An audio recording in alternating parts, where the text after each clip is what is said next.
Hello my dear student, मैं हूँ चांदनी। स्वागत है आपका आपके अपने यूट्यूब चैनल माइंड मेकर गुरुजी में। हम समास को पढ़ रहे थे। समास में अभी तक हमने समास के भेद को देख रहा था, जिनसे अव्ययभाव समास और तत्पुरुष समास। हमने दो समास को पढ़ लिया है, ठीक है। अब हम लोग तीसरे समास को देखते हैं। तीसरा समास हमारा द्वंद्व समास है।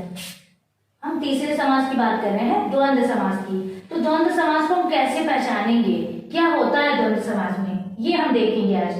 तो जहां दोनों पद की प्रधानता होती है, तो यहाँ देखिए दोनों पद। अब दोनों पद की मतलब समझ रहे हैं ना कि दोनों पद, मैंने बताया था ना कि समास में कितने पद होते हैं, दो पद होते हैं। कौन कौन से वो पद होते हैं? पूर्व पद, उत्तर पद। पूर्व पद, उत्तर पद, ये भी आपके दिमाग में बैठा होना चाहिए। तो दोनों पद, यहाँ दोनों पद, यानी इसमें पूर्व पद और उत्तर पद दोनों पद प्रधान हो रहा है, ठीक है। इसमें दोनों पद, दोनों, जहां दोनों पद की प्रधानता होती है उसे द्वंद्व समास कहते हैं। पूर्व पद उत्तर पद दोनों इसमें प्रधान हो रहे हैं। इसमें यहाँ ये भी देख सकते हैं, एक पहचान इनकी और भी है। इसमें विग्रह करने पर, विग्रह करेंगे जब, तो योजक चिन्ह और या अथवा लगते हैं। और या जब इनमें विग्रह करेंगे, ऐसे डैश रहता है, आपको दिया रहता है। यहाँ देख लीजिए, जैसे एग्जाम्पल अभी मैं बता रही हूँ, लाभ और हानि, इसमें लगा हुआ है ना हाइफेन, हाइफेन। तो इसमें आप जब इसको विग्रह किए तो लाभ और हानि अगर ऐसा दिखा या ये दिखा, तो आप तुरंत पकड़ लोगे कि ये कौन सा समास है, द्वंद्व समास है। और द्वंद्व समास में ये दोनों पद की प्रधानता है, जो ये दोनों पद प्रधान है। आप इसे याद कैसे रखोगे, किसके दोनों पद प्रधान है, पूर्व पद और उत्तर पद। मैं आपको एक ट्रिक बता रही याद करने का। यहाँ देखिए द्वंद्व लिखा है, तो इसमें दो बार द लिखा है, ठीक है। दिगु में आप देखोगे सिर्फ दी, एक ही द लिखा होता है, उसमें दो होता नहीं। तो ये क्या होता है, द। द्वंद्व में क्या है, द दो बार लिखा है। तो आप तुरंत समझ जाओ कि इसमें दोनों पद प्रधान है। इस द को आप ये माइंड में रखो कि जहां दो बार द ये जो लिखा है, तो द्वंद्व समास में हमारा क्या हुआ, दोनों पद प्रधान होता है। एग्जाम में पूछा जाता है कि किस समास के दोनों पद प्रधान होते हैं, तो आप ये कैसे बताओगे कि दोनों पद प्रधान होते हैं? अब उसमें दे दिया, दिगु दे दिया, एक द्वंद्व दे दिया, दूसरा बहुव्रीहि दिया, चौथा कर्मधारय दे दिया, ठीक है। तो उसमें पूछ दिया कि जहां दोनों पद की प्रधानता होती है उसे कौन सा समास कहते हैं, तो कौन सा समास है? तो आप क्या बताओगे, द्वंद्व समास, तुरंत। तो इसे आप याद रखो। तो इसे ट्रिक में आपको ट्रिक बतानी है शॉर्ट याद करने के लिए, कि आप ऐसे तो याद नहीं कर पाओगे कि द्वंद्व समास में दोनों पद प्रधानता होती है, भूल सकते हो। लेकिन आप जैसे द्वंद्व को देखोगे तो इसमें दिखा है द, दो बार इसमें द आया, तो इस दो बार द का मतलब समझ जाइए कि इसमें दोनों पद प्रधान है। आपको ये मानना होगा कि दोनों पद प्रधान है, पूर्व पद उत्तर पद। इसका पूर्व पद मतलब पहले का पद और बाद का पद दोनों प्रधान होता है। जैसे यहाँ लिखा है लाभ और हानि, लाभ और हानि, इसका दोनों पद प्रधान है। और भी एक तरह से इसे आप समझ सकते हैं कि ये हमेशा विलोम भी होता है, ठीक है। विलोम एक प्रकार से मान लीजिए विलोम है। जैसे विलोम शब्द अब तो आप जानते होंगे, पढ़े होंगे कि लाभ और हानि, राजा है, रंग है, तो जो मतलब राजा है, भिखारी गरीब हो गया, उसका आकाश पताल, ऐसा तो आप बहुत पहले ही पढ़े होंगे। लेकिन मैं उसी तरह बता रही कि एक प्रकार से विलोम भी है। अगर आप वैसे इतना नहीं समझ पाते तो विलोम के माध्यम से भी आप अगर देखोगे तो आप उसका लगेगा कि हाँ ये इसका प्रतिस्पर्धा यानी विलोम समझ में आ रहा है, प्रतिद्वंदी है, मतलब एक दूसरे का। तो लाभ और हानि, लाभ और हानि यहाँ दिख रहा है ना, विलोम लग रहा है ना कि लाभ हुआ फिर क्या हानि, तो एक प्रकार से वो भी है। लेकिन समास को याद करने का ये उसकी पद की प्रधानता याद करने के लिए आपको ये ध्यान रखना चाहिए पड़ेगा कि जहां द दो बार द्वंद्व हुआ, मैंने जैसे लिखा द्वंद्व, तो द्वंद्व में क्या होता है, उसमें आपको सबकी पता होनी चाहिए किसमें कौन सा पद, किसका पहला पद प्रधान हो रहा है, किसका दूसरा पद प्रधान हो रहा है। तो इसमें आपको ये याद रखनी होगी कि द्वंद्व में दो बार द आया है, तो हमारा दोनों पद प्रधान होता है द्वंद्व का।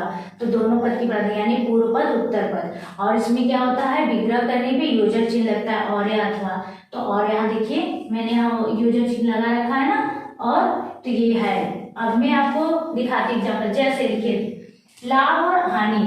तो लाभ और हानि का हमने विग्रह किया, तो लाभ और हानि आया है, ठीक। राजा रंग, राजा और रंग का, यहाँ राजा और रंग ये आया है ना, देखिए और लग रहे हैं योजक चिन्ह जो हमारे यहाँ लग रहा है। जय पराजय में जय और पराजय, यहाँ और का चिन्ह लग रहा है, योजक शब्द आ रहे हैं यहाँ पे लग रहे हैं ना। जैसे वहां है धर्माधर्म, मान लीजिए कभी ऐसा आ जाए तो आप पढ़िएगा। धर्माधर्म, तो आप सोचोगे धर्माधर्म ये क्या है, अब नहीं समझ में आ रहा है, और योजक चिन्ह भी ये नहीं दिया रहा है, मान लीजिए हाइफन ना बीच में दिया हो तो आप कैसे समझोगे।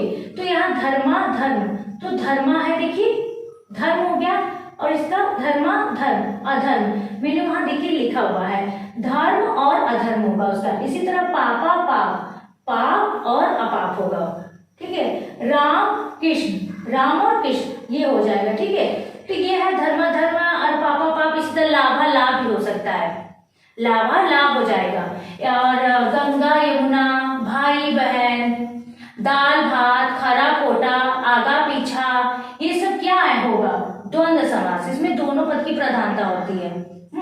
और हमने एक आपको अभिभाव समास में ये बताया होगा धीरे धीरे, कभी कभी और बार बार, ये ऐसा ही लिखा था, बीच में हमें लगा था धीरे धीरे कभी कभी बार।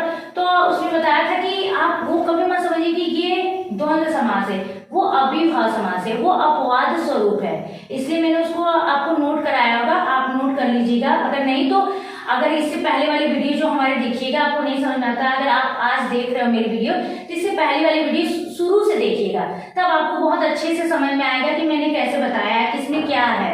तो आपको शुरू से वीडियो देखिएगा, अभिभाव समास जो है हमारा, तो उसमें दिखाई देगा कि मैंने धीरे धीरे कभी कभी बार बार जो लिखा है वो द्वंद्व ना होकर अभिभाव, लेकिन देखने में वो द्वंद्व लगेगा आपको, लेकिन वो द्वंद्व समास रहेगा नहीं, वो रहेगा अभिभाव समास। इसलिए मैंने आपको आज भी क्लियर ये कर दिया, बता दिया। जैसे धर्माधर्म है वो भी देखने में समझ नहीं आएगा, लेकिन बहुत बच्चे नहीं कर पाएंगे, लेकिन इसलिए मैंने बता दिया धर्माधर्म क्या है, धर्म और अधर्म विग्रह करने पे ये आएगा आपका, ठीक है।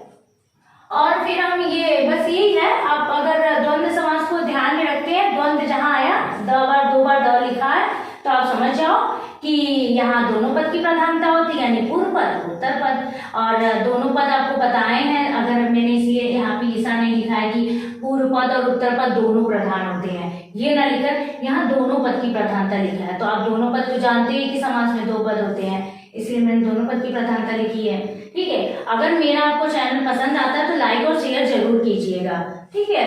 और मैं आप द्विगु समास पर चलते हैं। हमारा ये चौथा जो है समास के भेद का द्विगु समास।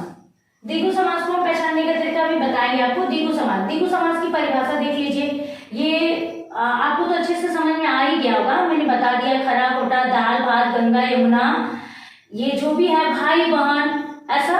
तो आप विलोम भी बता दिए कि विलोम भी होते हैं ऐसे समय, अगर आप उसे नहीं समझ सकते तो विलोम प्रतिद्वंदी एक दूसरे के, ठीक है। तो आपको समझ आना वो द्वंद्व होते हैं। तो हम द्विगु की बात करते हैं। द्विगु में देखिए एक ही द्विगु पहले लिखा है ना, द तो है नहीं दो बार, तो आप तो उसमें जान ही जाओगे इसके दो मतलब दोनों पद प्रधान होते हैं, इसमें द दी और ग लिखा है, तो द्विगु।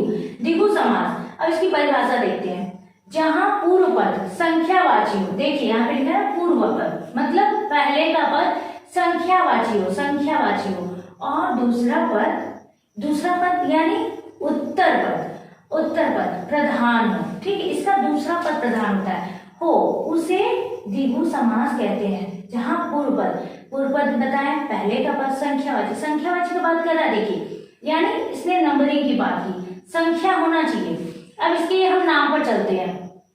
यहाँ देखिए इसका नाम लिखा है ना द्विगु लिखा है ना, तो द्वि लिखा है ना, द्वि लग रहा है ना, इसको बोलने से द्वि आ रहा है। द्वितीय विभक्ति, या मान लीजिए जैसे संख्या में द्वितीय तृतीय चतुर्थी बोलते हैं, तो द्वितीय द्वारा पहले ये अपने नाम में ही इसने बता रखा है कि यहाँ नंबरिंग की बात हो रही है। संख्या इसने खुद ही अपने नाम में जोड़ रखा है। अगर आप इसे अच्छे से देखो, आप देखो द्वि पढ़ो, आप खुद अपने मन में देखो द्विगु आ रहा है ना, तो द्वितीय विभक्ति। या तो ऐसे भी कह सकते हैं एगो दुगो तीनगो, जैसे बोला जाता है ना बिहार में, ऐसे लोग बोलते हैं एगो दुगो, तो द्विगु है ना, ये द्विगु आप समझ रहे होंगे। बिहार में ऐसे बोलते होंगे, जो बच्चे बिहार के होंगे तो वो तो समझ जाएंगे कि मैंने सच में ऐसा बताया, ऐसा बोला जाता है एगो दुगो, ठीक है। तो यह द्विगु, यहाँ नंबरिंग की बात हो रही है, मतलब संख्यावाची। इसने अपने नाम में बता दिया है कि जिसका पहला पद संख्यावाची हो, तो नाम में जब बता दिया तो आप तुरंत समझ जाओगे। द्विगु जहाँ देखो द्विगु समास, तो यहाँ द्विगु बता रहा है संख्यावाची। अगर एग्जाम में पूछा कि कौन सा समास जो है पूर्व पद, किस समास का पूर्व पद संख्यावाची होता है, संख्यावाची, तुरंत उसमें दिया रहेगा ऑप्शन द्वंद, दिगु, बहुब्रीहि, कर्मधारय। तो आप तुरंत इसको दिगु को देखोगे, तुरंत ही माइंड में आपके आ जाएगा एगो, दुगो, दुई, तुरंत ही दिगु लगा दोगे क्योंकि संख्या बता रहा है आगे, तो इसलिए संख्यावाची हो गया। और दूसरा पद प्रधान हो रहा है इसमें, ये याद रखिएगा, दिगु समास होते हैं। इसमें दिखा दे रहे हैं आपको, एग्जाम्पल में देख लीजिए। जैसे पंचवटी लिखा है, पंचवटी, यहाँ देखिए पंचवटी, पंच नंबरिंग की बात हो रही है ना, संख्या की बात। जहां भी संख्या दिखे, चौराहा, चौराहा, चौराहा, चार की बात हो रही है, संख्या आ रहा है, संख्या होना चाहिए सत सही, सात ना, दो पर, दो की बात हो रही है, सत। ऐसे देखिए पंचवटी, तो इसको हम विग्रह भी करेंगे। अगर कभी कभी होता है कि विग्रह आ गया, अब इसका ये बनाइए, तो हमें दोनों आना चाहिए, विग्रह भी होना चाहिए, उसका शब्द भी होना चाहिए। पांच वटों का समाहार, पंचवटी का विग्रह करने पे क्या हुआ, पांच वटों का समाहार। वटों माने तो आप जानते ही होंगे क्या होता है, ब्रिज, वट, तो समाहार मतलब, समाहार का मतलब क्या होता है, समूह होता है, समूह जी, पंचवटी, ठीक है, पांच वटों का, पंच मतलब पांच हो गया, पांच वटों का समाहार, यानी पांच। आप देख रहे हैं ना यहाँ पे विग्रह करने पर पांच आया, संख्या आया, संख्या की बात की रही थी मैंने ना, तो संख्यावाची नंबरिंग हो गया यहाँ पे, ठीक। अब चौराहा देखिए, चार राहों का समूह, 11, चार राहों का समूह, चार की बात हो रही है, चार क्या है हमारा नंबर है ना, 1 2 3 4, चार संख्या है, तो राहों का समूह। और सत सही 700 पदों का समाहार, सत सही, एक बिहारी जी का जो दोहा था सत सही, आप तो जान ही रहे होंगे, उसमें 700 पद हैं, तो सत सही वही है 700 पदों का समाहार, ठीक है। इसमें देखिए 7, यहाँ भी नंबरिंग की बात हुई, 4 5 7। अब दोपहर में भी देख लीजिए, दो पहरों का समाहार, विग्रह करने का आया, दो की बात हो रही है, 1 और 2 नंबरिंग की बात हो रही है, संख्यावाची। यहाँ मैंने लिख रखा है संख्यावाची हो, पहला पद है ना, पहला पद, ये क्या है हमारा पहला पद हो गया। चौराहा मेरा चौराहा जो पहला पद है, दो जो क्या है पहला पद है, सत पहला पद है, मतलब संख्या इसमें बता रहा है 9 9, 1 2 3 4 9 गिनती आती है, 9 क्या है हमारा, 9 हमारा संख्या है, संख्या बता रहा है। फिर रत्न का बता रहा है, अगर आप ऐसे भी समझ सकते हैं जैसे नौ ग्रह है, नौ रत्न संख्या होता है, जो हमारा पहला पद जो होता है संख्यावाची हो गया, और दूसरा जो है संज्ञा, आप वैसे भी समझ सकते हैं, संज्ञा होता है। तो इसलिए देखिए 9 रत्न, 9 क्या है रत्न, तो 9 रत्नों का समूह, 9 हमारा संख्या हो गया। चतुर्वेद, चतुर्वेद 4 वेदों का समाहार, यानी 4 वेदों का समूह भी बोल सकते हैं या समाहार भी बोल सकते हैं। आप अपने गणों में दोनों बता रही जैसे आप समझ सको, मैं इसलिए रखी हूँ सिंपल भाषा में लिखी, देखिए यहाँ पे इसलिए मैंने दूसरा पद लिखा है और उसके ब्रैकेट में उत्तर पद भी लिखा है कि आप समझ जाओ कि दूसरा पद क्या है। पूर्व पद जैसे मैंने बताया ना, पूर्व पद उत्तर पद, इसमें इसी का तो खेल है, पूर्व पद उत्तर पद, और कुछ ज्यादा है नहीं। पूर्व पद उत्तर पद इसको समझना बहुत जरूरी होता है, क्योंकि ज्यादातर एग्जाम में यही पूछे जाते हैं कि किस समास के दोनों पद प्रधान होते हैं, तो आप समझ जाना। द्वंद्व समास होते हैं, 2 बार देखा, द समझ गए द्वंद्व समास। और किस समास के दूसरा पद प्रधान होता है, मतलब उत्तर पद प्रधान होता है, तो आप समझ जाना। दिगु के होते हैं, किसका संख्यावाची पहला पद होता है पूर्व पद, तो किसका होता है दिगु को होता है। तो अगर मेरा वीडियो आपको पसंद आता है लाइक और शेयर जरूर कीजिएगा। अगर आप मेरे वीडियो पे नए हैं तो इस तरह के अपडेट के लिए सब्सक्राइब भी कीजिएगा। अगर आप मेरे फुल कोर्सेज को ज्वाइन करना चाहते हैं तो नीचे दिए गए नंबर पे कॉल या व्हाट्सएप करके जानकारी प्राप्त कर सकते हैं। और टेस्ट सीरीज की भी आप जानकारी चाहते हैं या ज्वाइन करना चाहते हैं तो उसके लिए भी नीचे दिए गए नंबर पे कॉल या व्हाट्सएप करके जानकारी प्राप्त कर सकते हैं।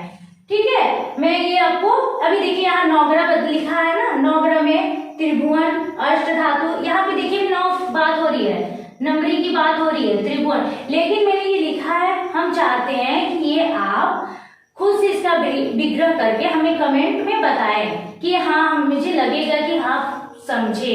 मैंने अगर द्वंद्व बताया, जैसे मैंने अच्छा लिख लीजिए, अगर लिखना चाहते हैं तो कुछ द्वंद्व की हमको उदाहरण बताइएगा, एग्जाम्पल कि द्वंद्व के, जैसे मैंने बताया ना, गंगा यमुना, भाई बहन, आगा पीछा, खरा खोटा, ठीक है, तो उसमें भी है, आप उसकी भी कुछ बना सकते हैं। मैंने उसके लिए दिया नहीं है, वो तो उतना नहीं, हमने लगता है कर लोगे, तो इसलिए मैंने नवग्रह, त्रिभुवन, अष्टधातु, इसमें आप बता दो कि कौन से मतलब समास है। मैंने तो यहाँ लिखा है, आप तो जान जाओगे कि द्विगु समास है, लेकिन मैं चाहती हूँ कि आप इसके विग्रह करके बताओ कि कैसे आपने विग्रह किया।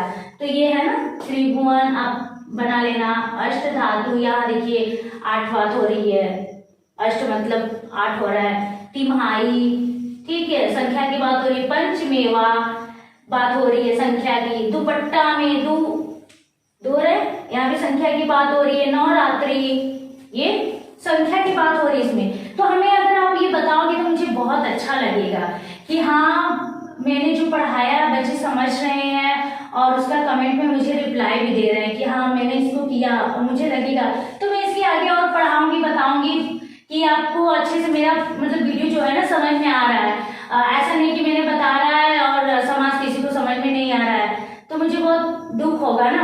अब मैं इसीलिए चाह रही हूँ कि मैं कितनी आपको शॉर्ट तरीके से और मतलब इतने ऐसे तरीके से बताऊं कि आपको समाज बार बार नहीं पढ़ना पड़े, बार बार नहीं पढ़ना पड़े।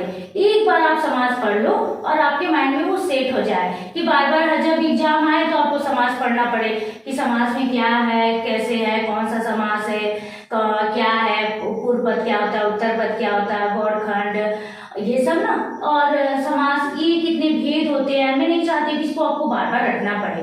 आप एकदम माइंड में इस तरह से मैं बताना चाह रही हूँ कि आप मेरे साथ बने रहो। मैं ऐसे बता दूं कि आपके माइंड में जाके वो फिक्स हो जाए, सेट हो जाए कि आपको रटना नहीं है बार बार। एक बार पढ़ा, अब बस समाज से मुझे छुट्टी मिल गई। और जब भी अगर बहुत जैसे साल हो जाते हैं तो एंट्रेंस एग्जाम देते हो अगर हिंदी में, तो ऐसे पूछे जाते हैं क्वेश्चन सभी एग्जाम में, तो आप अगर समाज को देखना चाहो तो एक बार पढ़ना पलटा, रिवीजन देखा, आपके माइंड में फिर पूरा दोबारा वो आके सेट हो गया।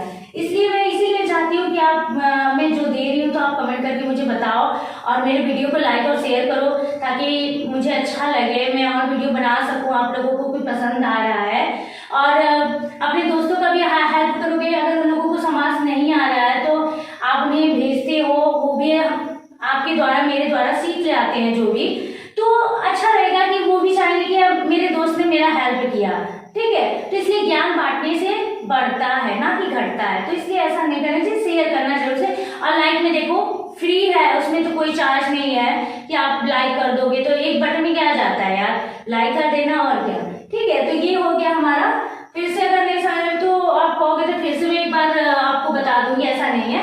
तो यहाँ देखो द्विगु द्वंद्व में क्या हुआ, दोनों पद प्रधान होते हैं, तो यहाँ द 2 बार हो गया, ठीक है। और द्विगु में क्या हुआ, यहाँ संख्या की बात हो रही है, ठीक है। तो द्विगु द्विगु आ रहा है, तो मैंने आपको देखिए, आपने वर्ड खुद बोल कर देखिए, द्विगु द्वि आ रहा है ना, द्वितीया तृतीया, ये ऐसे भी देख सकते हो यार, एगो द्विगु आ रहा है, मन में आ रहा है ना द्विगु।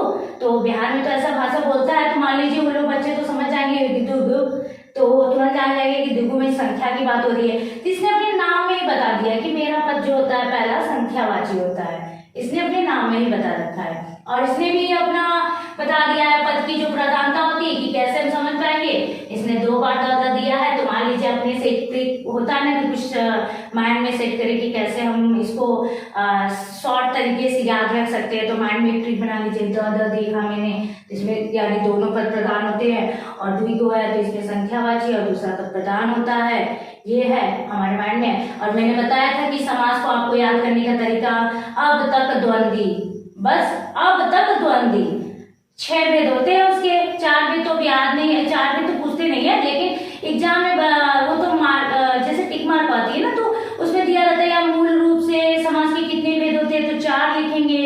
अगर समास के कुल कितने भेद होते हैं, कुल लगा है, तो आप 6 लिखेंगे, 6। अगर समास के मूल रूप से कितने भेद होते हैं तो 4 लिखेंगे, ठीक है। लेकिन आपको मैंने 6 का ही बता दिया कि अब तक द्वंद्वी, अब तक द्वंद्वी यानी 6 समास होते हैं, अब तक द्वंद्वी, उसमें एक वर्ड है ना, अब तक द्वंद्वी, तो आप उससे भी समझ जाओगे कि अ से क्या होता है, विभा होता है, ब से बहुव्रीहि, त से तत्पुरुष, क से कर्मधारय है, द्व से त्वत् या का, द्वि से द्विगु, ठीक है। ये है अब तक द्वंद्वी, माइंड में सेट कर लीजिए, हमेशा याद रहेगा समास कितने होते, कभी भी कहीं भी जाते तुरंत आप पट्टे से बोल दोगे, को पढ़ना नहीं, देखना नहीं, किसी से पूछना नहीं, समास के 6 भेद होते हैं, कौन कौन से वो भी तुरंत बता दोगे। बस यही है, समास ज्यादा कठिन नहीं है, ठीक है, बस लगता है कि कठिन है। हिंदी को थोड़ा सा आप अगर टाइम दीजिए, थोड़ा सा पढ़िए, थोड़ा सा, ज्यादा नहीं, फिर भी वो आपको समझ में आने लगेगा अगर आप उसे ध्यान से पढ़ते हो तो। इतना कठिन भी नहीं है, ठीक है। मेरे यहाँ पे देखिए द्वंद्व और द्विगु, ये हमारे 4 समास हो गए। अब हमारे लास्ट के 2 समास बचे हैं, कौन से? बहुव्रीहि और कर्मधारय। आज के लिए बस इतना ही दोस्तों, मिलते हैं हम लोग नेक्स्ट वीडियो में। तब तक अपना ख्याल रखिएगा। जय हिंद, जय भारत।